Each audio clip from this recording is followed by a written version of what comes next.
Hello साथियों, कैसे हैं। उम्मीद करता हूं कि आप पूरे जोर से फर्स्ट ग्रेड की तैयारियों में जुटे हुए हैं। निश्चित रूप से 2025 है वो आपकी जो अपेक्षा है उनको पूरा करते हुए आपके लिए एक सफलतम वर्ष होगा। और जिस टारगेट के लिए आप काम कर रहे हो गजेटेड ऑफिसर बनने का, वो सपना भी आपका साकार होगा। उसी सपने के लिए हम लगातार इस ऑनलाइन प्लेटफॉर्म के माध्यम से आपको क्लासेस उपलब्ध करवा रहे हैं। विशेष रूप से आपका जो पहला पेपर है स्कूल मैनेजमेंट से रिलेटेड जो क्वेश्चन आपके एग्जाम में आ सकते हैं उन पे आज के इस सेशन में चर्चा करेंगे। इससे पहले भी हमने बहुत सारे जो सेशन है वो स्कूल मैनेजमेंट से रिलेटेड आपको करवाए हैं। जिन साथियों ने उन सेशन को नहीं देखा है उनको मैं बता दूं कि हमने डिस्क्रिप्शन में स्कूल मैनेजमेंट के नाम से प्लेलिस्ट बना रखी है, तो वहां जाएं और तमाम जो सेशन है वो आप फटाफट ज्वाइन करें और कम समय में पूरा जो फास्ट रिवीजन है वो आप घर बैठे तुरंत कर सकते हो। तो एक बढ़िया अपॉर्चुनिटी है अपने पास फास्ट रिवीजन करने की। ये काम आप जरूर करें। और साथ में जो भी साथी इस चैनल पर पहली बार विजिट कर रहे हैं वो एक बार चैनल को सब्सक्राइब कर लें और साथ में जिनने अभी तक सेशन को शेयर नहीं किया है वो एक शेयर कर दे ताकि आज का सेशन है उसकी अपन शुरुआत कर सके। और आज के सेशन में कुछ महत्वपूर्ण क्वेश्चन जो आपके एग्जाम से रिलेटेड है, आपके एग्जाम के लिए मील का पत्थर साबित होंगे, उनसे रिलेटेड क्वेश्चनों पर अपन चर्चा करते हुए आज के इस सेशन को आगे बढ़ाएंगे। तो ये काम जरूर कर दें। और आज के सेशन की मैं शुरुआत कर रहा हूँ कुछ महत्वपूर्ण क्वेश्चनों के साथ जो आपके एग्जाम के लिए बड़े ही फायदेमंद साबित होंगे। तो बताओ, देखो आज का जो पहला क्वेश्चन है वो आपके सामने है और फटाफट इसका आंसर आपको देना है।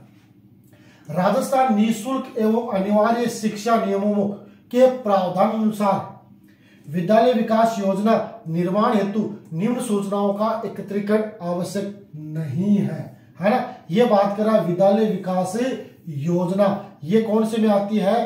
धारा 21 में आती है। कौन सी? एसएमसी, विद्यालय विकास योजना है ना।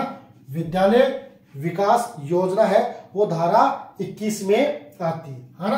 तो इसमें पूछा है एसएमसी विद्यालय प्रबंध समिति है ना या विद्यालय विकास योजना है ना। विद्यालय विकास योजना है वो आपकी धारा 22 में आती है। धारा 22 में से थोड़ा सा संशोधन कर लो है ना। धारा 22 में आपकी विद्यालय विकास योजना आती है। विद्यालय विकास योजना किसमें आती है? 22 में। और धारा 21 में एसएमसी, धारा 21 में कौन सी आती है? आपकी एसएमसी आती है। और विद्यालय विकास योजना आपकी धारा 22 में आती है। ये अपने थोड़ा सा संशोधन आपको करना है, इस बात को विशेष ध्यान रखना। धारा 21 में विद्यालय प्रबंध समिति और धारा 22 में विद्यालय विकास योजना। अब इसमें आवश्यक नहीं है कक्षावार नामांकन के अनुमान, अतिरिक्त शिक्षकों को आवश्यकता अनुसार संख्या, वर्षवार अतिरिक्त वित्तीय आवश्यकता या बैंक खातों के अभिलेख। बताओ देखिए इसमें कौन सा सही आंसर होगा कि राजस्थान निःशुल्क और अनिवार्य शिक्षा नियमों के प्रावधान के अनुसार धारा 22 के तहत आपकी विद्यालय विकास योजना है। इसके निर्माण के लिए आपको कौन सी सूचना की आवश्यकता नहीं है? तो देखो इस सूचना की आवश्यकता है कि भाई कक्षावार नामांकन कितना, अतिरिक्त शिक्षकों की कितनी आवश्यकता होगी, इसके लिए भी जरूरी है, और वित्तीय आवश्यकता कितनी होगी ये भी जरूरी है। लेकिन बैंक खातों के अभिलेख की कोई आवश्यकता नहीं है। तो इसका आंसर क्या हो जाएगा? डी इसका आंसर हो जाएगा है ना। अब ये अपने को ध्यान रखना है कि विद्यालय विकास योजना के लिए कम से कम है ना, कम से कम अपने को क्या है? 3 माह पूर्व विद्यालय है ना, कम से कम 3 माह पूर्व विद्यालय विकास योजना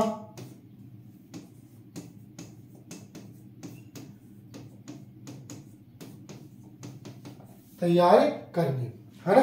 कम से कम है ना वित्तीय वर्ष के अंत में है ना, जब पहली बार गठन होता है तो कम से कम 3 माह पूर्व अपने को विद्यालय विकास योजना तैयार करनी है ना। इसके बाद विद्यालय विकास योजना की जो 3 वर्षीय जो योजना होगी ना उनकी 3 वार्षिक उप योजना भी होनी चाहिए। विद्यालय विकास की जो 3 वर्षीय योजना होंगी उनकी 3 वार्षिक उपयोजना भी होनी चाहिए। अब इसके तहत अपन क्या अनुमान लगाते हैं कि भाई हमारे पास इस विद्यालय में कक्षा 1 से 5 या 6 से 8 में कक्षावार नामांकन कितना रहेगा। अगर विद्यार्थियों की संख्या बढ़ती है तो अतिरिक्त शिक्षकों की आवश्यकता किस तरीके से पूर्ति की जाएगी, और वित्तीय जो आवश्यकता है उनकी पूर्ति है वो कैसे की जाएगी। तो ये सारा का सारा काम है वो किया जाता है। विद्यालय विकास योजना पर विद्यालय प्रबंध समिति जो एसएमसी होता है ना, एसएमसी में अध्यक्ष और उपाध्यक्ष सदस्य जो सचिव होते हैं उनके हस्ताक्षर किए जाएंगे और उनके द्वारा वो प्रस्ताव है वो तैयार किया जाएगा, है ना। कक्षा 1 से 5 या 1 से 8 होती है वहां पर एसएमसी होती है, और 1 से 12 है ना, 1 से 12 होती है वहां पर एसएमसी और एसडीएमसी दोनों होती है ना।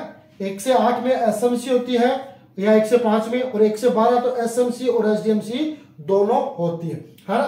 तो इस एसएमसी का जो अध्यक्ष होता है वो उन विद्यार्थियों के जो अपने विद्यालय में अध्ययनरत है उनमें से किसी अभिभावक को अध्यक्ष बनाया जाता है, और उसका सचिव है वो होता है स्कूल का प्रधानाचार्य। जबकि एसडीएमसी में क्या होता है, एसडीएमसी में एसडीएमसी का जो अध्यक्ष है वो होता है स्कूल का प्रधानाचार्य, और सचिव होता है वो स्कूल का वरिष्ठ व्याख्याता है वो उसका सचिव होता है। इसके अलावा इनमें निश्चित प्रतिनिधित्व होता है कि भाई 50% एसएमसी में 50% है वो महिलाओं का प्रतिनिधित्व होना चाहिए, है ना। ये वित्तीय वर्ष योजनाएं है वो एसएमसी के द्वारा तैयार की जाती है, जिसमें उसके अध्यक्ष या उपाध्यक्ष के और सदस्य सचिव होते हैं उनके हस्ताक्षर से वो क्या होता है, प्रमाणित होता है, उस योजनाओं को अमली जामा पहनाया जाता है। ठीक है, तो ये विद्यालय विकास की योजना तैयार की जाती है। ठीक है,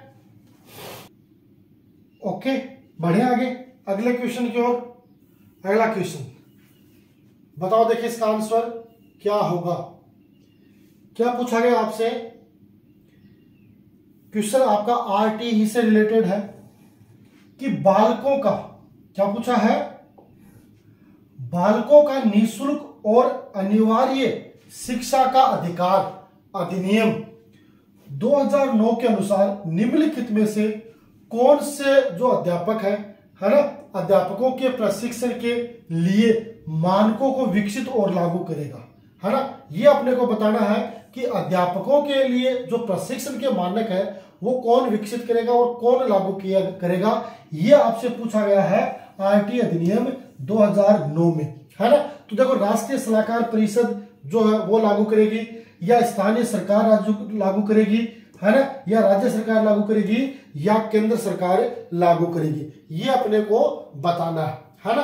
तो देखो, जब आरटीई ही आपको पता है कि इसकी शुरुआत, है ना, जो आपका आरटी है, जो आरटी है 2009 जब एक अधिनियम बना है, तो अधिनियम में आपको पता है कि ये 20 जुलाई को कहां से पारित हुआ था, राज्यसभा से, है ना, राज्यसभा से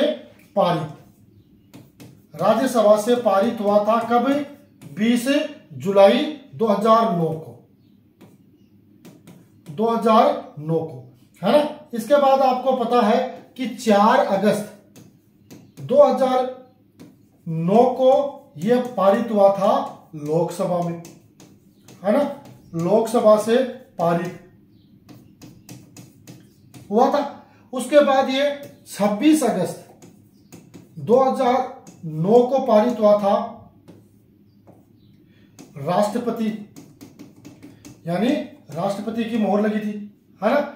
और 27 अगस्त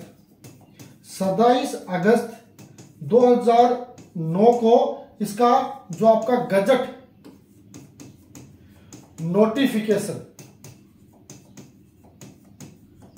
नोटिफिकेशन है वो जारी किया गया था। तो देखो, ये सारे के सारी प्रोसेस वहां कहां होती है, ये केंद्र सरकार में होती है ना। तो इसलिए अपने को ध्यान रखना है, ये नियम है वो कौन करेगा, ये काम कौन करेगा, ये केंद्र सरकार है वो करेगी, है ना। और साथ में ही जो आपकी धारा है ना, धारा कौन सी, धारा 7 की है, है ना, उपधारा धारा 7, 6, ख, है ना, धारा 7 की उपधारा 6 उसका भी उप दे रखा है ख, है ना। उसमें स्पष्ट लिख रखा है कि केंद्र सरकार है वो अध्यापकों के प्रशिक्षण के मानकों को विकसित करेगी और उन्हें लागू करेगी, है ना। ये लिखा है धारा 7, 6, ख में कि केंद्र सरकार है वो अध्यापकों के लिए प्रशिक्षण है, उनके मानक को विकसित करेगी और साथ में उनको लागू करने का काम भी है वो किसका रहेगा, केंद्र सरकार का रहेगा। ठीक है, तो ये अपने को विशेष ध्यान रखना है। इसका आंसर क्या हो जाएगा, डी इसका आंसर हो जाएगा। ठीक है, अगला क्वेश्चन बताओ, देखें इसका आंसर कि निःशुल्क और अनिवार्य बाल शिक्षा का अधिकार अधिनियम 2009 में वर्णित समुचित सरकार के कर्तव्य के अनुसार केंद्रीय सरकार का उत्तरदायित्व होगा। जो आपकी समुचित सरकार है ना, उसका निर्धारण किया गया है कौन सी में, धारा 8 में, है ना। धारा 8 है, धारा 8 है, उसमें क्या है, समुचित सरकार के कर्तव्य, क्या है, समुचित सरकार के कर्तव्य निर्धारित किए गए, किसमें, धारा 8 में। अब इसमें कौन कौन से कर्तव्य है कि अध्यापकों को प्रशिक्षण प्रदान करना, है ना, आस पड़ोस में विद्यालय की उपलब्धता को सुनिश्चित करना, शिक्षकों के प्रशिक्षण के लिए मानकों को विकसित और लागू करना, आधारभूत ढांचा है वो विकसित करना। बताओ देखिए, है ना। तो देखो जो आपकी समुचित सरकार के कर्तव्य में केंद्र सरकार के बारे में पूछा है कि भाई केंद्र सरकार क्या करेगी, तो अभी आपने देखा था धारा 7 की उपधारा 6 ख में क्या था कि शिक्षकों के प्रशिक्षण के लिए मानकों को विकसित करना और उन्हें लागू करना, इसलिए सी इसका आंसर हो जाएगा, है ना। इसमें क्या है धारा 8 में, कि धारा 8 में ये क्या है कि प्रत्येक बालक को निःशुल्क और अनिवार्य शिक्षा है वो प्राप्त करने का अधिकार है वो रहेगा, है ना, चाहे वो किसी भी परिस्थिति में हो, है ना। ये सारा काम उसको करवाना पड़ेगा। इसके अलावा एक पॉइंट आता है अनिवार्य शिक्षा। अनिवार्य शिक्षा, अनिवार्य शिक्षा में क्या होता है कि 6 से लेकर 14 वर्ष के प्रत्येक बालक बालिकाओं को निःशुल्क और अनिवार्य शिक्षा है वो उपलब्ध करवाई जाए, है ना। 6 से 14 वर्ष के प्रत्येक बालक बालिकाओं को अनिवार्य प्रवेश, है ना, क्या होना चाहिए, अनिवार्य प्रवेश भी होना चाहिए, है ना, और प्राथमिक शिक्षा में उनकी उपस्थिति भी होनी चाहिए। साथ में यह भी सुनिश्चित करना कि उन बालकों को अभी प्रेरित कर, मोटिवेट कर उनको शिक्षा की मुख्य धारा के साथ जोड़ने का काम भी करना पड़ेगा, है ना। इसके साथ ही प्राथमिक शिक्षा के लिए पाठ्यचर्या और पाठ्यक्रम निर्माण के लिए भी जो आपके समुचित सरकार के कर्तव्य हैं उनको लागू करना, है ना। ठीक है, इसके अलावा शिक्षकों के लिए शिक्षण और प्रशिक्षण की व्यवस्था भी करवाना, ये आपका सारा का सारा किसमें आता है, आपके अनिवार्य शिक्षा या सरकार के जो केंद्र सरकार के लिए सरकार के कर्तव्य के केंद्र सरकार का उत्तरदायित्व है उसके लिए अपने को यह है कि शिक्षकों के लिए प्रशिक्षण के लिए मानकों को विकसित और लागू करना। ठीक है, बढ़े आगे, बताओ देखें अगला क्वेश्चन क्या होगा। इसका आंसर है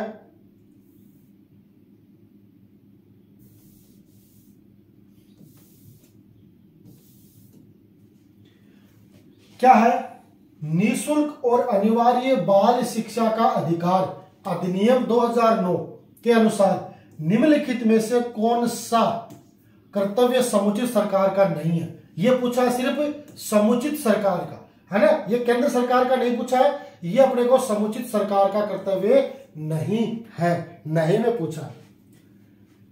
प्राथमिक शिक्षा में अनिवार्य प्रवेश और उसको पूरा करने के लिए सुनिश्चित करना, है ना, प्राथमिक शिक्षा के लिए अनिवार्य प्रवेश भी और शिक्षा को पूरा करने के लिए भी शिक्षकों हेतु प्रशिक्षण सुविधा उपलब्ध करवाना, है ना, राष्ट्रीय पाठ्यचर्या की रूपरेखा विकसित करना, आस पड़ोस के विद्यालयों की उपलब्धता सुनिश्चित करना, है ना। तो समुचित सरकार का कर्तव्य नहीं है। ये सारे काम है वो समुचित सरकार के रहने वाले, लेकिन पाठ्यचर्या, है ना, ये एक राष्ट्रीय कार्यक्रम है, इसलिए इसमें रोल है वो केंद्र सरकार का रहेगा, राज्य सरकार का रोल है वो नहीं होता है। तो समुचित जो राज्य सरकार है उसका ये आंसर हो जाएगा क्या, राष्ट्रीय पाठ्यचर्या की रूपरेखा विकसित, है ना, विकसित करना, ये केंद्र सरकार का काम है ना। तो ये थोड़ा सा इसका आंसर है, ठीक है, सी इसका आंसर हो जाएगा।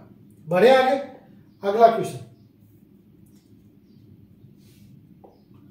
बताओ, देखें इसका आंसर कि बालकों का निःशुल्क और अनिवार्य शिक्षा का अधिकार अधिनियम 2009, जिसमें संशोधन किया था 2019 में, के अनुसार एक बच्चे को प्राथमिक शिक्षा पूर्ण होने तक किसी भी कक्षा में पीछे ले जाने का निर्णय लेने हेतु कौन सक्षम है। पीछे का मतलब फेल करने का अधिकार किसके पास है? राष्ट्रीय सलाहकार परिषद, बाल अधिकार संरक्षण राज्य आयोग, समुचित सरकार, राज्य सलाहकार परिषद, है ना। तो यह अधिकार किसके पास रहेगा? जो समुचित सरकार है, राज्य सरकार होगी, उसके पास यह अधिकार रहेगा। तो सी इसका आंसर हो जाएगा, है ना,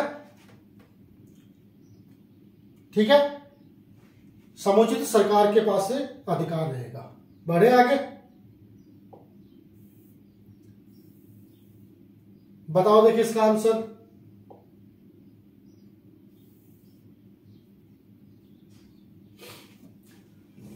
बच्चों के लिए मुफ्त एवं अनिवार्य शिक्षा कानून 2009 के निम्नांकित में से किस भाग को बच्चों के लिए निःशुल्क एवं अनिवार्य शिक्षा कानून 2019 द्वारा संशोधित किया गया है? भाग 16, भाग 17, भाग 15, भाग 14। बताओ देखिए इसका आंसर। तो जो आपकी धारा है या भाग है, धारा 16 में संशोधन किया गया है और उसके सब सेक्शन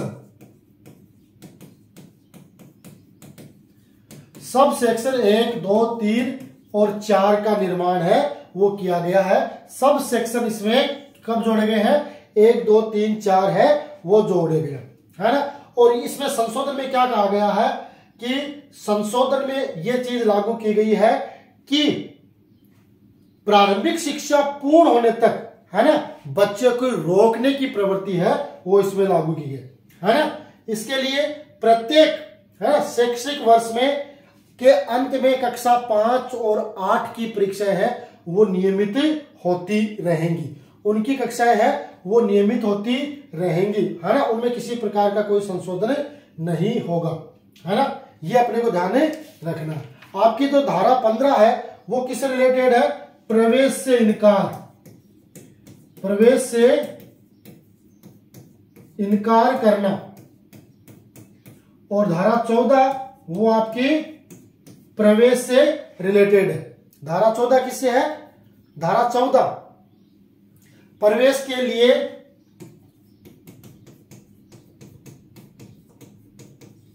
आयु का सबूत, ये आपका धारा 14 जो प्रवेश के आयु से सबूत से रिलेटेड है ना। तो आपके संशोधन किस में किया गया है? आपके धारा 16 या भाग 16 में संशोधन किया गया है और उसके सब सेक्शन है वो कौन से जोड़े गए हैं? 1, 2, 3, 4 है वो इसमें ऐड किए गए, ठीक है। बढ़े आगे, अगला क्वेश्चन बताओ देखिए इसका आंसर। फटाफट बताओ देखिए क्या इसका आंसर है कि बालकों का निःशुल्क एवं अनिवार्य शिक्षा का अधिकार अधिनियम 2009 संशोधन 2019 के तहत प्रत्येक शैक्षणिक वर्ष की समाप्ति पर किन कक्षाओं की नियमित परीक्षाएं ली जाए, है ना। 5वीं व 8वीं, दूसरी व 7वीं, 7वीं व 8वीं, पहली व 6ठी। बताओ देखिए इसका आंसर क्या होगा आपके अनुसार। फटाफट इसका रिप्लाई करो। देखिए फटाफट इसका आंसर आना चाहिए कि बालकों का निःशुल्क और अनिवार्य शिक्षा का जो अधिकार है 2009 उसमें संशोधन किया गया था 2019 में। उन्होंने कौन सी कक्षाओं के लिए बताया था? तो उन्होंने कहा था 5वीं और 8वीं की क्या होनी चाहिए? नियमित परीक्षाएं हैं वो होनी चाहिए। क्या होनी चाहिए? नियमित परीक्षाएं हैं वो होनी चाहिए, है ना। इसीलिए उन्होंने ये किस बात में कहा है नियमित परीक्षा के लिए? धारा जो 16(2) है, धारा 16 है ना, उसकी उपधारा है 2, उसमें ये कहा गया है कि कोई भी विद्यार्थी कक्षा 5 और 8 में असफल होता है तो उससे क्या करवाया जाएगा? अतिरिक्त शिक्षण, अतिरिक्त शिक्षण करवा के उसे क्या किया जाएगा? पास किया जाएगा। यानी रेमेडियल जो क्लासेज है वो लागू किए जाएंगे, है ना। अतिरिक्त शिक्षण करवा के फिर 2 माह बाद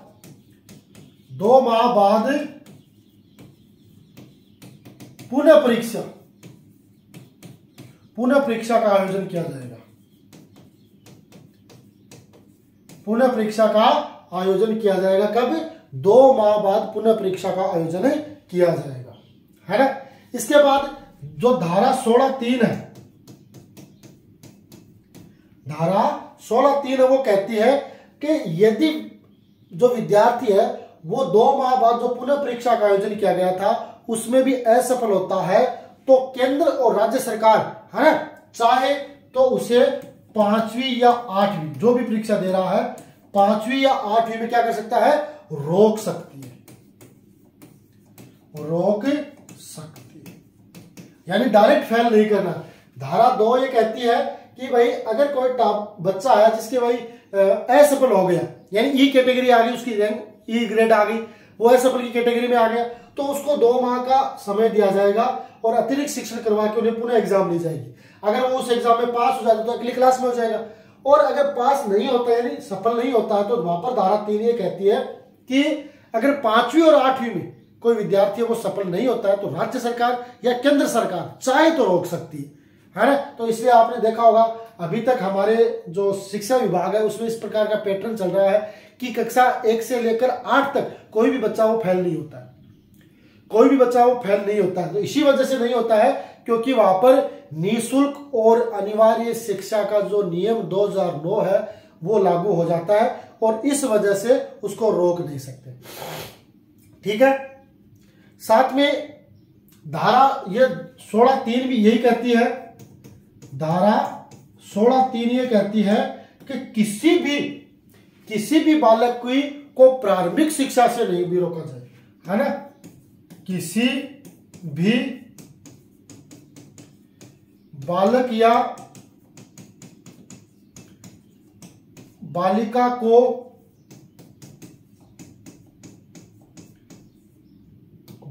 को प्रारंभिक शिक्षा से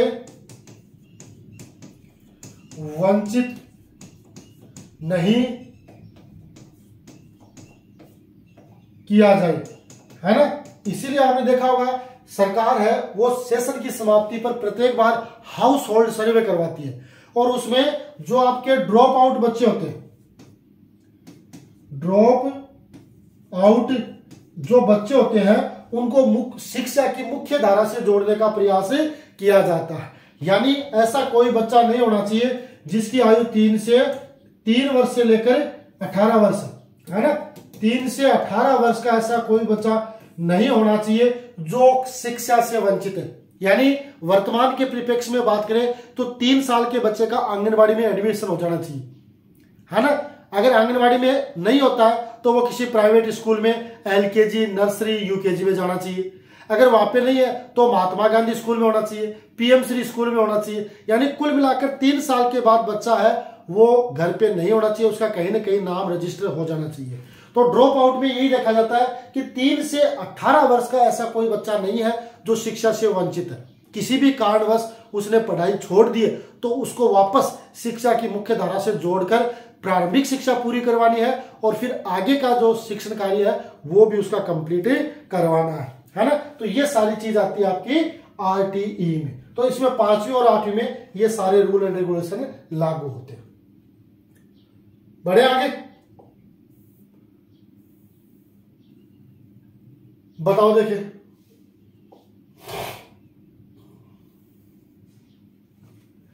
कि निम्नलिखित में से कौन सी शिक्षा का अधिकार कानून 2009 के संदर्भ में सही नहीं है। स्कूल व्याख्या 2018 में आया हुआ है कि इसका भाग या धारा 17 बच्चों को दंड से रक्षा करता है। इसका भाग या धारा 14 प्रति व्यक्ति शुल्क और संग्रहण का निषेध करता है। इसका भाग 21 विद्यालय प्रबंध समिति का प्रावधान है। इसका भाग या धारा 28 शिक्षकों के लिए निजी ट्यूशन को निषेध करता है, रोकता है ना। तो देखो ये सारी बात है वो सही है ना। धारा 28 है वो निजी ट्यूशन है ना को रोकता है, निजी ट्यूशन को रोकता है, तो सही है धारा 28। धारा 21 है वो आपकी एसएमसी से रिलेटेड है, विद्यालय प्रबंध समिति। धारा 17 है वो बच्चों को दंड से रक्षा करता है,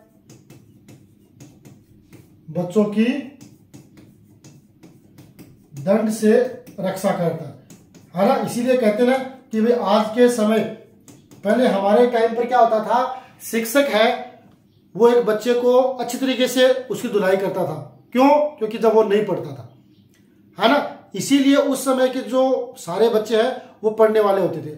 आज क्या हो गया, पढ़ने वाले तो खूब हो गए, नंबर सबके खूब आ रहे, लेकिन वो भय और वो अनुशासन वो नहीं रहा। तो इसका मूल कारण क्या है कि बच्चों में एक शिक्षक का जो भय था कि भाई गुरुजी अपने को पीटेंगे, तो वो भय अब नहीं है वर्तमान में। और वो छूट किसने दिलाई है, वो आरटी ने दिलाई है। और वो नियम कौन सा, नियम है 17। वो क्या कहता है, बच्चों को दंड से रक्षा करता है। ये एक मनोवैज्ञानिक फैक्टर है कि भाई बच्चों को प्रेम के साथ, उनके एक अच्छे दोस्त बनकर, है ना, उनको अपने को चीज है वो सिखानी। उनमें अगर दंड का भय होगा तो कुछ ऐसे प्रवृत्ति के बच्चे होते हैं जो शिक्षा से दूर भागते हैं, क्योंकि उन्हें डर लगेगा, और डर लगेगा तो वो क्लास में नहीं जाएंगे, और क्लास में नहीं जाएंगे तो फिर एक ऐसा समय आएगा कि वो बीच में ही अपना अध्ययन छोड़ देंगे। तो आईटी आने के बाद क्या हुआ कि बच्चों को इस दंड की प्रथा से मुक्त किया गया, और बच्चों को एक अच्छे प्रेम, सहानुभूति और लगाव के साथ एक अच्छे दोस्त बनकर पढ़ाने की जो परंपरा है वो डेवलप की गई, ताकि बच्चा है वो डर के साथ न पढ़े, रुचि के साथ पढ़े, इंटरेस्ट के साथ पढ़े। इस तरीके से पढ़ेगा तो निश्चित रूप से बच्चे का लगाव भी होगा और वो अच्छे अंक भी लाएगा, और वो अंक है वो गुणात्मक और मात्रात्मक दोनों दृष्टि से अच्छे होंगे, है ना, दोनों दृष्टि से अच्छे होंगे। तो इसलिए ये सारी चीज है वो जोड़ी गई है। तो ये तीनों तो सही है, ये सही है, ये सही है, ये सही है, ये गलत है। तो इसका आंसर क्या नहीं है, तो बी हो जाएगा, है ना। तो धारा, है ना, धारा 14, है ना, धारा 14 किसके से रिलेटेड है ना, प्रवेश हेतु आयु का सबूत। ये धारा 14 से है ना। तो ये किससे रिलेटेड है, ये आपकी धारा 13 है। 13 क्या है, प्रति व्यक्ति शुल्क, प्रति व्यक्ति शुल्क संग्रहण का निषेध। कि भाई एक प्राथमिक कक्षा में पढ़ने वाले बच्चे से जिसका आरटी में एडमिशन हुआ है, आप उनके अभिभावक से किसी भी प्रकार का शुल्क नहीं ले सकते। अगर प्रति व्यक्ति शुल्क लिया जाता है और पकड़ा जाता है तो जिस व्यक्ति से जितने राशि ली है उसका 10 गुना है वो दंड लगता है ना, 10 गुना है वो उसका दंड लगता है। और इसके बाद अगर वो केयरिंग में है तो फिर भी त्रुटि करता है तो प्रथम वर्ष है वो उनसे कितने पैसे लिए जाएंगे, प्रथम वर्ष है वो 25,000 होंगे, और अगर फिर भी गलती करता है तो वो 50,000 है वो हो जाएंगे। ये कहती है आपकी धारा 13। धारा 13 क्या कहती है, धारा 13 में क्या है कि आपसे जुर्माना लिया जाएगा। अगर प्रति व्यक्ति शुल्क है तो 10 गुना हो जाएगा, और अगर अनुवीक्षण में है तो पहली बार गलती करता है तो 25,000, और उसके बाद भी गलती करता है तो 50,000 रुपए उसे दंड देना पड़ेगा। तो ये धाराएं आपकी एग्जाम की दृष्टि से महत्वपूर्ण हो सकती है। ठीक है, बढ़े आगे। अगला क्वेश्चन बताओ, देखिए इसका आंसर कौन देगा कि निःशुल्क और अनिवार्य बाल शिक्षा का अधिकार अधिनियम 2009 के अनुसार अध्यापकों द्वारा निम्नलिखित में से कौन सा उत्तरदायित्व पूरा नहीं किया जाना है ना। शैक्षणिक कैलेंडर पंचांग को विनिश्चित करना, माता पिता और अभिभावकों से नियमित बैठक रखना, विनिर्दिष्ट समय के भीतर संपूर्ण पाठ्यक्रम पूरा करना, प्रत्येक बालक की अधिगम सीखने की क्षमता का आंकलन करना। तो देखो, उत्तरदायित्व पूरा नहीं करना किसके द्वारा? अध्यापकों के द्वारा, है ना। तो अध्यापकों को कौन कौन सा काम करना? तो ये काम करना, माता पिता और अभिभावकों के साथ नियमित बैठक है वो करनी है, समय के भीतर अपना पाठ्यक्रम है वो पूरा करना, निर्धारित समय में अपना पाठ्यक्रम पूरा करना, प्रत्येक बालक के सीखने का आकलन करना। पर शैक्षणिक पंचांग कैलेंडर वो तैयार नहीं करना है, ये सिवरा है, वो माध्यमिक शिक्षा निर्देशालय बीकानेर की तरफ से जारी होता है, उसमें टीचर्स का कोई रोल नहीं है, तो इसलिए ए इसका आंसर हो जाएगा। ठीक है, क्या हो जाएगा? ए इसका आंसर हो जाएगा। और ये किस में आते हैं? ये आपकी धारा 24 है, वो किससे रिलेटेड है? वो है आपके शिक्षकों के कर्तव्य और शिकायतों को दूर करना, है ना। शिक्षकों के कर्तव्य एवं शिकायतों को दूर करना, है ना। ये धारा 24 में आता है। धारा 24 में क्या आता है कि शिक्षकों के कर्तव्य और शिकायतों को दूर करना, है ना। ये सारे काम है वो शिक्षकों के द्वारा पूरे किए जाने। ओके, अगला क्वेश्चन बताओ, देखिए इसका आंसर। बालकों का निःशुल्क और अनिवार्य शिक्षा का अधिकार अधिनियम 2009 संशोधन 2017 के अनुसार एक अध्यापक जो 31 मार्च 2015 को नियुक्त या कार्यरत है, न्यूनतम योग्यता नहीं रखता है, तो ऐसी योग्यता कितने समय में अर्जित करनी पड़ेगी? 5 वर्ष, 2 वर्ष, 4 वर्ष या 3 वर्ष? बताओ दे, कितने वर्षों में अर्जित करनी पड़ेगी? कितने वर्षों में अर्जित करनी पड़ेगी? देखो, दो चीज ध्यान रखनी। जब ये RTE ये नियम जब आया था, RT 2009 का जब नियम आया था, तो उस समय तो 5 वर्ष थी, है ना। लेकिन ये संशोधन कर दिया जब RTE, है ना, संशोधन 2017, तो क्या हो गई? 4 वर्ष हो गई। तो दोनों चीज अपने को ध्यान में रखना है। इसमें संशोधन दे रखा है, तो इसका सी आंसर हो जाएगा, 4 वर्ष में पूरी करनी होती है ना। और ये किस में आता है? ये आपका आता है धारा 23, है ना। धारा 23 है वो शिक्षकों की नियुक्ति और योग्यताओं से रिलेटेड है। तो शिक्षकों की नियुक्ति के लिए योग्यता, है ना, क्या है? शिक्षकों की नियुक्ति के लिए योग्यता, है ना, और सेवा निबंध, है ना। तो ये धारा 23 में है, और जिसमें 4 वर्ष में आपको वो अर्जित करनी पड़ती है। उस समय ये ऑफर दिया जाता था कि अगर जिसने भी, जैसे मान लो कोई बीएड है, सॉरी STC है, और फिर आगे वो प्रमोशन लेना चाहता है, तो उसको बीएड करनी।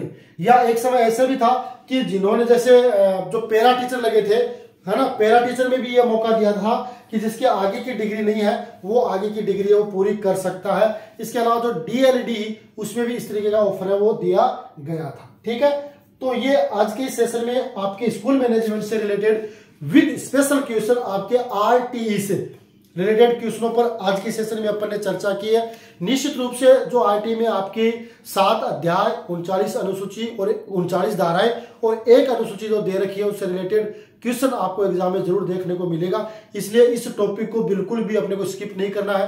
पूरा जो आपके पास जितना मैटर है उनको एक बार, दो बार, तीन बार जितना आप पढ़ सकते हो उतना पढ़ने का आपको प्रयास करना है। और ये काम करोगे तो निश्चित रूप से आपके स्कूल मैनेजमेंट से रिलेटेड है वो कोई भी क्वेश्चन गलत नहीं होगा, इस बात की पूर्ण रूप से गारंटी है। ठीक है साथियों, तो ये था एक और छोटा सा शानदार और जानदार सेशन जो आज आपके साथ शेयर किया गया है। निश्चित रूप से आज का सेशन आपके लिए बड़ा खास और इन्फॉर्मेटिव रहा होगा, ऐसी मैं आशा और विश्वास रखता हूं।